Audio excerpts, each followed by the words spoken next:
Okay. Wala nang joke ka. Ala ano ito Papa Joms, bakit mo nasabi yan? Yan aalamin natin yan mamaya.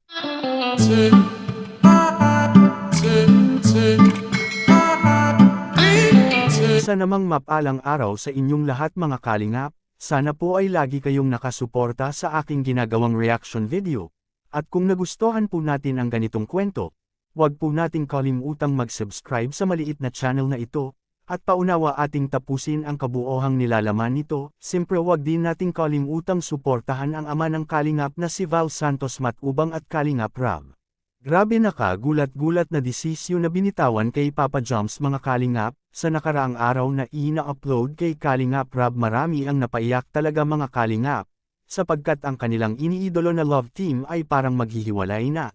Sana naman ay hindi totoo at isang prank lamang at itutuloy lamang ang kanilang kilig, at magpapasaya ng magmanunood mga kalingap. At alam natin yun na hindi totoo na hindi na nila itutuloy ang kanilang tambalan, dahil alam ng Joms Carl na marami ang nagmamahal sa kanila at dito sila sumikat sa isa't isa, na nakilala ng husto sa manunood sa Team Kalingap at mga fans nito. Kaya nakatanggap sila ng mga biyaya sa buhay ay dahil marami ang nagmamahal sa Joms Carl ngayon, marami ang nag-aabot ng mga blessing na galing sa kanilang mga solid sponsor ng Joms Carl mga kalingap, lalo na ngayon na season 3 na ang Joms Carl mga kalingap.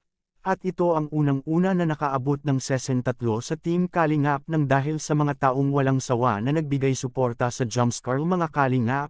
Sobrang bilis ng panahon parang kailan lamang sila nagkakakilala at nagka-love team, tapos ngayon at iba na namang yugto ang ating masaksihan at makikita mga kalingap, at yan ang ating aabangan kung ano na naman ang mga eksena na gagawin ng Joms Carl.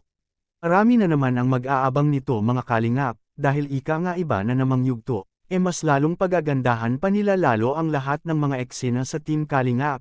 At magli-level up pa ito ng husto mga kalingap marami na naman ngayon ang nag-aabang. Baka sa yugtong ito mga kalingap ay dito nasasagutin si Papa Joms sa kanyang pag-ibig na nadarama kay Carla.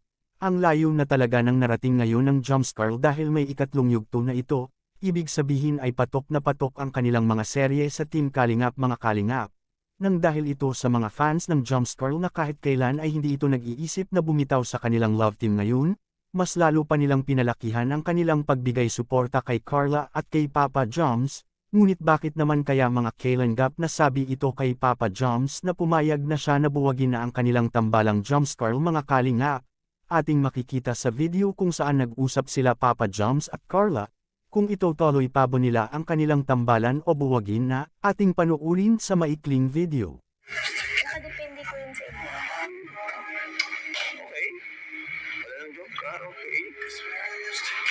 Wait lang po. Bakit? So, ano yan? Happy 1 year in Kalingap. Prank lang pala iyon mga kalingap, at na-prank si Papa Joms doon kay Carla. Grabe ang galing lang umarte si Carla mga kalingap na kahit si Papa Joms ay napaniwala niya. Kayo mga kalingap anong masasabi ninyo ngayon sa ikatlong yugto na ng Joms Carl? Please comment and God bless us all.